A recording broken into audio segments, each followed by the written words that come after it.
Motorcycling is rife with controversy. Do loud pipes really save lives? Does high-vis gear really hinder your ability to procreate? Can a 1250 GS from BMW actually leave the pavement? This industry is destined to debate such topics for millennia. Even motorcycles themselves are the subject of eternal scrutiny from simps and skeptics alike. A first-gen open-class superbike with a particularly bodacious curvature comes to mind, but fear not, the Busa is not the only motorcycle hell-bent on stirring the figurative pot. Don't believe me? Just take a look at the comment section on literally any Yamaha video on YouTube and see for yourself. But without further ado, here are the top 7 most controversial motorcycles. Today's video is proudly sponsored by Factor. I'll tell you more about them later in the video. Let's get into it. The first bike on the list today is the Yamaha Niken GT. Some of you will say that isn't even a motorcycle, which tells me it hits the controversial motorcycle nail right on the head. There are some products we just don't need in our society. In the category of frivolous inventions, you'll find things like the pet rock, the shoe umbrella, and the roll-on butter stick, and all commiserating with the Yamaha Niken. For those of you not familiar, I envy you, but let me give you a quick overview. The Niken is a leaning three-wheeler. It has 2 wheels in the front connected by 4 fork tubes and 1 wheel in the rear. Those who are shameless enough to own a Niken claim it handles as good as any normal motorcycle, which is incredibly novel considering there are already thousands of motorcycles that handle as well as a normal motorcycle. The Niken is like a cursed AI image. The only way you can tell it wasn't made by AI is because it isn't being ridden by a swagged out Peter Griffin. The Niken uses the MT-09 engine and has various Yamaha sport touring Farkles adorned to the chassis. The leaning multi-wheel front end is intended to provide superior grip while cornering, which stands to reason as it has double the front tires, so it should have twice the grip. But in that case, why not use 6 front tires and have 6 times the grip? Or, there is the easy option, which is to just get good at riding. Don't send it into corners with cold tires and generally ride within your skill level. With that in mind, a traditional 2-wheeled motorcycle should satisfy your needs perfectly. What's funny though is that Niken evangelists probably criticize the Polaris Slingshot or Harley Trikes to no end. There are many things you can say about the Niken and most of them would get this video demonetized, but one thing we can all agree on that it is nothing short of controversial. In 1994, Ducati blessed the world with what will become known as one of the most visually striking and highly capable sport bikes known to man with the release of the Ducati 916. This bike was hailed by all as being an unequivocal phenomenal feat of design and engineering. This bike then evolved into the 996 and 998 models, which held true to the original ethos of the predecessor. And then, in 2003, Ducati would release their most controversial and polarizing superbike, the Ducati 999. The 999 was at the time, and even since, a complicated machine. It was viewed by many as a design letdown when compared to its elders, doing away from the signature features like the single-sided swing arm and trapezoid headlights, but at the same time, it would go on to be the most winning single Ducati superbike ever created, achieving more World Superbike race wins than any of the bikes that came before it or since. Racing pedigree aside, at the time it was lauded as one of the best handling and most exciting twin-engine sport bikes ever made. Despite the general consensus of the Ducatista community that the 999 is a little hard on the eyes, it is still lauded by collectors and enthusiasts due to its race-winning performance. The 999 was created by motorcycle designer Pierre Terblanche, who, probably to the surprise of very few, also designed the first-generation Ducati Multistrada 1000, which is by far more visually grotesque than not just the 999, but most motorcycles in existence. If the Ducati 916 was designed to have the sensual allure of a beautiful woman, the Multistrada was designed to evoke the memory of a time in which your favorite red Bionicle was chewed up by the family dog.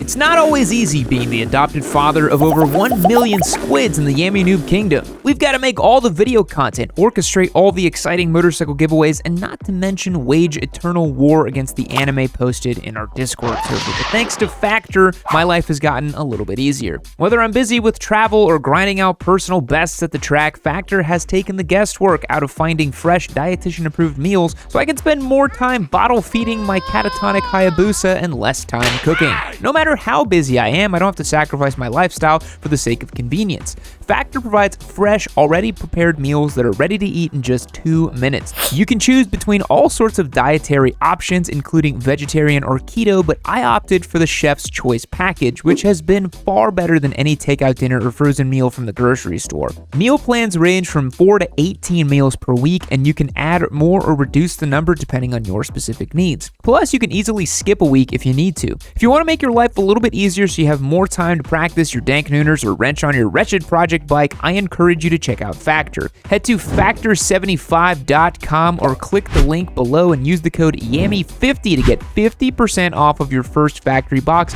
and free wellness shots for life. 2 free wellness shots from 3 available flavors for every order while you are an active subscriber. Again, hit that link below and use the code YAMMY50 for 50% off of your first Factor box. Thanks so much to Factor for the support on today's video. Now let's get back into it. If you're in the camp that staunchly claims the Ducati 999 to be an ugly sport bike, I'm going to need you to sit down for this next one because it might be a little caustic to your sensibilities. For number 3 on today's list, I present you the Buell Battle Twin. The Buell Battle Twin was an early Buell model, originally released in 1987. The Battle Twin was the first to use a 998cc Sportster V-twin engine from the short-lived XR1000. From there, the entire chassis was entombed in the most aerodynamic bodywork ever known to man. Literally, this thing looks like it was carved from a 9-volt Duracell battery. The Buell Battle Twin makes the Hayabusa look like a swimsuit model. The Battle Twin saw positive claims for its handling and near-perfect aerodynamic design, but it is sort of a 1 step forward and 2 steps back situation. Whereas the obvious solution to create a fast motorcycle is not to use an archaic vibrational Harley-Davidson engine, but Buell wanted to play sport bike building simulator on hard mode.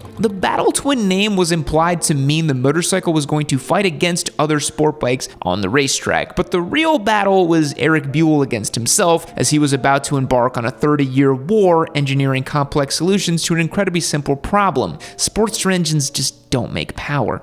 Buell motorcycles past and present tend to be controversial in general. They're exciting and inventive in many ways, and a little out of touch for others. For a long time, you couldn't utter the words Royal Enfield without triggering gastrointestinal upset for any and all American motorcyclists within earshot. As of late, their reputation has improved greatly, which has only led to further controversy. You used to be able to just shrug Royal Enfield off as a producer of cheap bikes built off of 80-year-old blueprints, but now when approaching the brand with as little bias as possible, you can say their motorcycles are kind of good. Sort of. They're good in a lot of ways, offering super affordable, low-maintenance machines that aren't too bad on the eyes with a predilection for vintage charm. Despite this, there are certain bikes that can be a bit of a head-scratcher. A perfect example of this is the Royal Enfield Himalayan. Royal Enfield recognized the quandary this bike poses themselves and have since set out to evolve and entirely modernize the platform for future model years. But why was the original Himalayan controversial? Many riders sought out the Himalayan as an affordable foray into the world of adventure riding.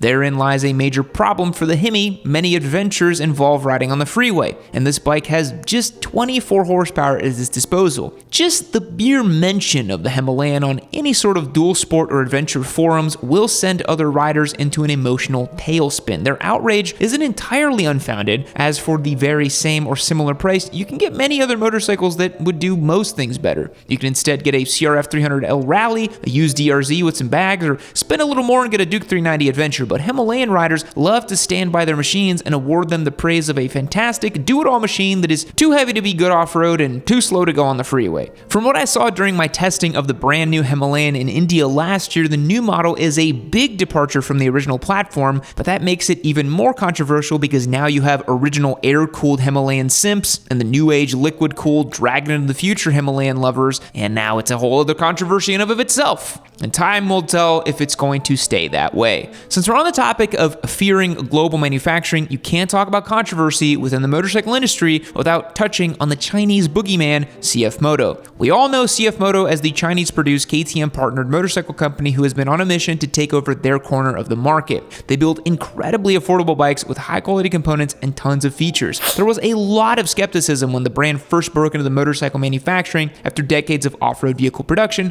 but since then, most people have only had pretty much positive experiences with their bikes. And despite this, any mention of a CF Moto sparks debate across the entire internet. That's probably at least a partial reason that they're constantly trending on platforms like YouTube. Not only are there tons of new riders clamoring to get an affordable and value-driven bike, there are even more riders who have been brushing up on their anti-Chinese rhetoric who are ready to seriously pwn some noobs in the comments section. Whether journalists, creators, or whatever you want to call them in the changing tides of media are talking a lot about CF Moto because the controversy leads to clicks, or because they're generally impressed with the machines, in my opinion, the latter still stands true. There are bikes from CF Moto out there that people have ridden for 2 years now with thousands of trouble-free miles. Now, 2 years isn't a whole heck of a lot of time amongst the ranks of the big four, but considering many of their models are made from the rib of a KTM, 2 years without a dealership visit is pretty remarkable. Honda isn't a motorcycle manufacturer known for controversy. If anything, a substantial part of their brand has been about avoiding controversy. They like to aim right down the middle and build bikes that are as inoffensive as they are unassuming, and they sell gajillions of them. But still, they have at least one bike in their tenure that is antithetical to their otherwise ordinary archetype.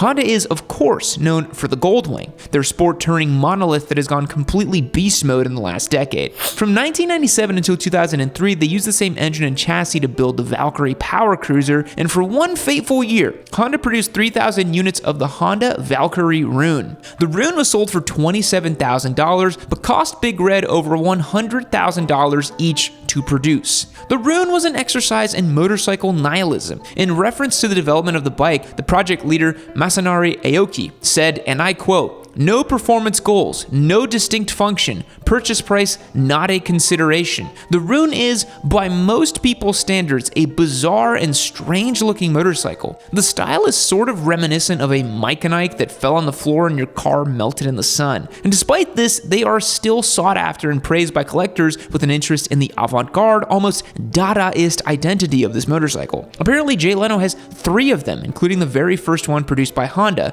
He has it sitting right between his Hayabusa, his jet turbine-powered bike, and his collection of 10,000 chambray denim shirts. But if you think of the Rune as a giant marketing exercise, maybe those were dollars well spent. The last bike on the list today is the wretched Vulcan 650. The Vulcan truly is the pariah of the motorcycling world. It is cast out by both true blue American cruisers as well as Japanese sport bikes. It exists in the nightmare nether region where the monsters that have been exiled from our dimension are forced to live out their days beyond the comfortable familiarity of our world. It is like a mad scientist who took the worst engine ever from the Ninja 650 and put it in the worst cruiser frame imaginable, and then Kawasaki took it a step further with the Vulcan S and attempted to bring a neo-retro flavor to the machine that only further alienated from yet a third existing segment of motorcycling. And yet, the Vulcan devotees come in droves, like orcs storming onto a battlefield in Middle-earth to disseminate the merits of motorcycling's least favorite machine. Wherever a Kawasaki Vulcan is mentioned, a keyboard warrior is inflamed with either side willing to die for the cause. And if that isn't controversial, I don't know what is. You made it to the end. Thank you. It would have been quite controversial for you to click off before you made it this far. Are these controversies warranted, or is it detriment to human capital productivity? Could we have found a cure for cancer by now if we could all just learn to get along? Something tells me we may never know. Thanks again to Factor for sponsoring today's video. It was a fun one. Catch you later. Fact: fully formed avalanches can weigh as much as 1,000,000 tons and travel over 200 miles per hour. Have fun with that fear. Goodbye. I love being here inside of the warm embryonic fluid of Valentino Rossi. Me and him just sharing foods together. Maybe he's gonna eat some pizza or some pasta here in the hills of Tavullia. But you know where else it's nice and warm and cozy is this next episode of Yami Noob. You can click on right over here. I'd love for you to watch it. But anyways, I'm gonna stay here hanging out. Me and him might go onto the track later, but I'll catch you guys later.